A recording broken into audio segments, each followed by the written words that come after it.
same direction they always have been. That's why marijuana laws exist. There are, in my opinion, people in government at all levels of government who know that it's not a winnable war, and yet they continue to pursue it.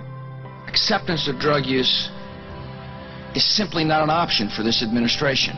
Often we go to debates and it's the police officer debating us. Okay, the police are supposed to enforce the laws. They should not be arguing for or against laws. That's not their job. Well, what is their job?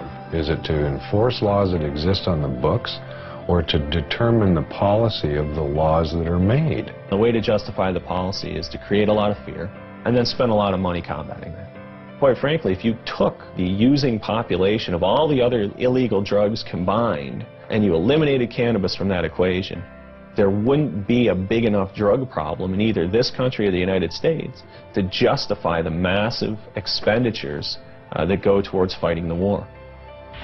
The amazing thing is the small amount of enforcement that is necessary.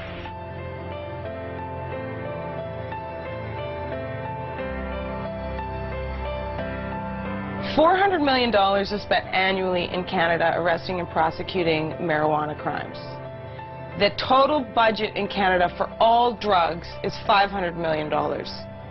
That means 4/5 of the drug budget goes towards arresting and prosecuting marijuana users, leaving 1/5 for crack, heroin, coke, crystal meth, the date rape drug, whatever. The drug enforcement industry is big business. It's self-perpetuating. It relies on taxpayer dollars. And so it's an endless battle that the DEA doesn't win, they participate in. It's like doing a big budget movie, you know. You get $30 million to do a movie, and then the movie comes out and it doesn't make any money.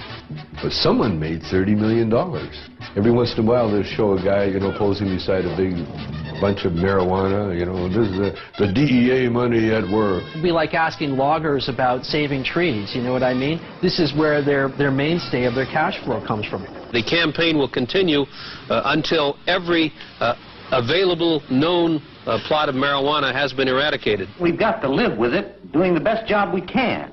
Even if it's a bad job? We're all carrying a pretty impossible load, Miss Gibson. There are many, many police officers, however, who believe that it ought to be legalized, regulated, and controlled.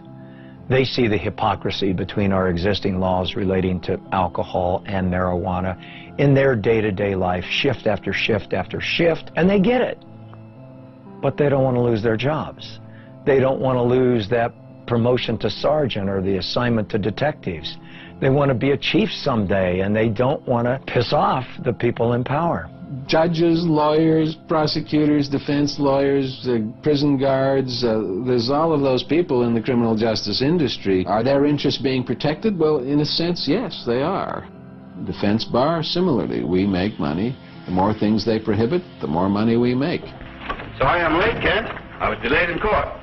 You still have large numbers of people being busted for simple possession. If you look at the stats, in terms of drug offenses, the largest group are still simple possession of marijuana. Every time you blow a marijuana cigarette, you take a chance on blowing your future. Oh, come on, Pop. All my friends smoke pot. They're not criminals. Only because they haven't been caught yet. If you do drugs, you will be caught. And when you're caught, you will be punished. 750,000 Americans every year are charged with pot possession. That's nearly 1 million people, and whether you go to jail or not, your life is in serious trouble. And that number of annual arrests for marijuana now rivals the number of arrests for murder, rape, robbery, and aggravated assault combined. You will never get over a conviction. A conviction will track you every day for the rest of your life. For instance, do you remember that guy that used to smoke but didn't inhale? Former President Bill Clinton. This is not a big issue with me. I never even had a drink of whiskey till I was 22. Now, if Mr. Clinton handed me that marijuana cigarette when he was standing in a circle with us, it wouldn't matter whether he inhaled or not. He would have become a dope dealer, wouldn't he? Just like all those other people that went to jail. Never to be an attorney, much less the President of the United States. But the marijuana laws protect us. They make our lives safer. They send us the correct moral message. That's how 19 out of 21 nations have gone down the drain before us. Internal decay. The breakdown of moral, ethical, and religious principles.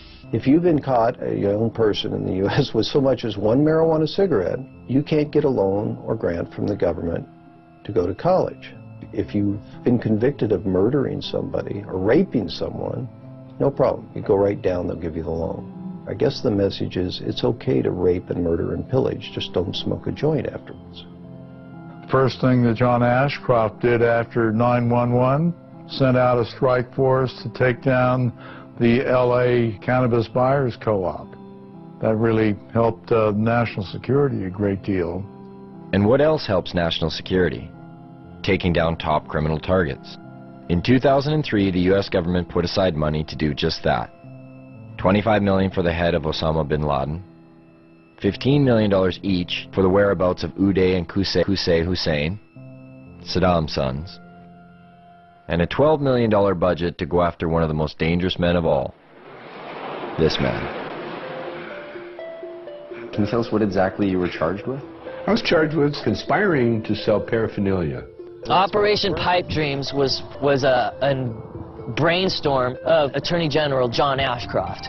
The internet has been illegally utilized to sell these illegal products and to facilitate large illegal businesses operating in the open. A sting operation that busted people for selling paraphernalia to a particular county in Pennsylvania where they were willing to prosecute. Because there's two states, Pennsylvania, Iowa. Void were prohibited. Well, it was prohibited to send it to Pennsylvania and Iowa. A man like yourself that is, you know, an established actor, comedian, you're not a criminal. Like, why do you think they targeted you? Well, because our movies were #1 rentals in America. What our movies did was really show the hypocrisy of the pot laws. In fact, when I went to jail, they had it in the transcript that our movies have influenced children for 30 years and will continue to do so forever. Therefore, I should go to jail. You got to remember, they were going into Iraq, and they needed some diversion as far as headlines go. And they equated the billion-dollar paraphernalia business with aiding terrorists. This was a legitimate company paying taxes. I was just the face on the bone. They charged me. I had nothing to do with the company. I never shipped anything to anybody. It wasn't even his company. He just loaned his name to it. 51 people were arrested under Operation Pipe Dreams. Only one person, Tommy Chong, went to jail. But if I didn't plead, they threatened my son and my wife. Tommy stands up and volunteers to go to jail, says, yeah, okay, that's my paraphernalia. Leave my wife and kid alone. He's protecting his family. What kind of force was used on the day you were arrested? There's over 20 SWAT team people, visors, automatic weapons, helicopters overhead. They had news trucks, Fox News trucks outside. They had the media on the ready. It was a photo op for everybody. They asked, you know, do I have any drugs? And I said, yeah, I got pot, you know, and they wanted to know where it was, so I told them. They said, well, it's not really a drug bust. I said, well, then what the are you doing in my house, you know? Then they said, it's about bongs. We're bringing down all the bong companies in America. And with Tommy safely behind bars for 9 months, the United States drug war reset its sights, this time across borders. In downtown Vancouver, just outside the U.S. consulate, a bunch of people had gotten together and were having a rally for this guy named Mark Emery. He had evidently been selling seeds, marijuana seeds, to the wrong people. Let me tell you, the DEA wants me because I am very good at what I do. Well, obviously, I'm the most dangerous man alive. Like, really. Like, no wonder I'm facing life imprisonment without parole for something that no one's ever gone to jail for here in Canada. No one's ever gone to jail for seeds, not even for a day. Mark and 2 of his employees are facing life in prison in the United States. Not Canada, the United States, for selling marijuana seeds over the internet. Vancouver police came in here with a warrant for an extradition, but we were taken then to North Fraser Correctional Center. Correctional Center of the year 2002. Beautiful facility. Mark Emery has gotten in the face of the United States. The U.S. sees Mark Emery as a major political threat to its anti-cannabis agenda. In a press release from Karen Tandy, head of the DEA, she said that this is not only the end of marijuana trafficking, but it's a blow to the marijuana legalization movement. I gave just under $4 million away over 11 years.